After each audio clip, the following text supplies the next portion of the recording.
കൂടുതൽ വാർത്തകളും വീഡിയോകളും കാണാൻ ഈ ചാനൽ സബ്സ്ക്രൈബ് ചെയ്യുക. കൂടെ ബെൽ ബട്ടൺ അമർത്തുക. ഏഷ്യ ലൈവ് ടിവിയുടെ ജ്യോതിഷ പ്രോഗ്രാമിലേക്ക് ഏവർക്കും സ്വാഗതം. ഞാൻ പറയുന്ന വിഷയം വിവാഹം നടക്കാവുന്ന ദിക്ക്. ഇപ്പൊ വിവാഹം നടക്കുന്ന ദിക്കുണ്ട്. പലരും എന്നെ വിളിച്ച് ചോദിക്കുന്ന ഒരു കാര്യമാണ്, എനിക്ക് എവിടെ നിന്ന് വിവാഹാലോചനകൾ വരാനാണ് സാധ്യത, അല്ലെങ്കിൽ എൻ്റെ വിവാഹ സംബന്ധമായ ഒരു കാര്യം ഒന്ന് നോക്കണം. അപ്പം നോക്കുമ്പോൾ അവർ ചോദിക്കുന്നത് ഇതാണ്, എവിടെ നിന്നൊക്കെ വിവാഹാലോചനകൾ വരാം, അല്ലെങ്കിൽ വിവാഹം നടക്കാവുന്ന ആ ദിക്ക് ഏതാണ്, ഏത് ദിക്കിൽ നിന്നാണ് ഒരു പെൺകുട്ടിയോ അല്ലെങ്കിൽ ഒരു ആൺകുട്ടിയോ വിവാഹത്തിൻ്റെ ആ ദിക്കായിട്ട് വരുന്നത്. അത് പലർക്കും അറിയേണ്ട ഒരു കാര്യമാണ്.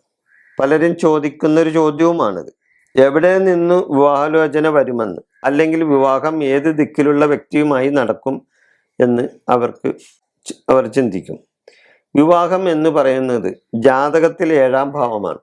വിവാഹം എന്ന് പറയുന്നത് ജാതകത്തിലെ 7ാം ഭാവമാണ്. അതാണ് കളത്രഭാവം. ആ 7ാം ഭാവവുമായി ബന്ധപ്പെടുന്ന ഗ്രഹങ്ങളുടെ ദിക്കോ ആ ഗ്രഹം നിൽക്കുന്ന രാശിയുടെ ദിക്കിൽ നിന്നോ വിവാഹം നടക്കും എന്ന് പറയാം. ഞാനൊന്നുകൂടി പറയാം. വിവാഹം എന്ന് പറയുന്നത് 7ാം ഭാവം കൊണ്ടാണ് വിവാഹം ചിന്തിക്കുന്നത്.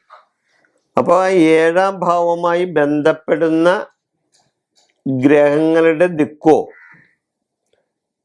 ആ ഗ്രഹം നിൽക്കുന്ന രാശിയുടെ ദിക്കോ വിവാഹത്തിൻ്റെ ദിക്കായി മാറും.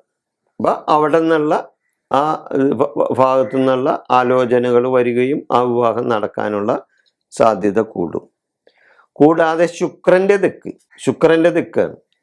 ശുക്രന്റെ ദിക്ക് 7ാം ഭാവകാരകൻ ശുക്രനാണ്. 7ാം ഭാവകാരൻ ശുക്രനാണ്. അപ്പൊ വിവാഹത്തിന്റെ കാരകനും ശുക്രനാണെന്ന് പറഞ്ഞല്ലോ. വിവാഹത്തിന്റെ കാരകനും ശുക്രനാണ്, 7ാം ഭാവകാരകൻ ശുക്രനാണ്.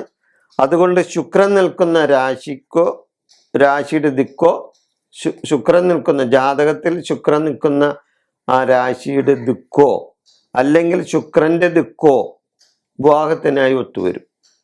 അവിടെ നിന്നുള്ള വിവാഹാലോചനകൾ വരാനും അത് നടക്കാനും സാധ്യത ഉണ്ട്.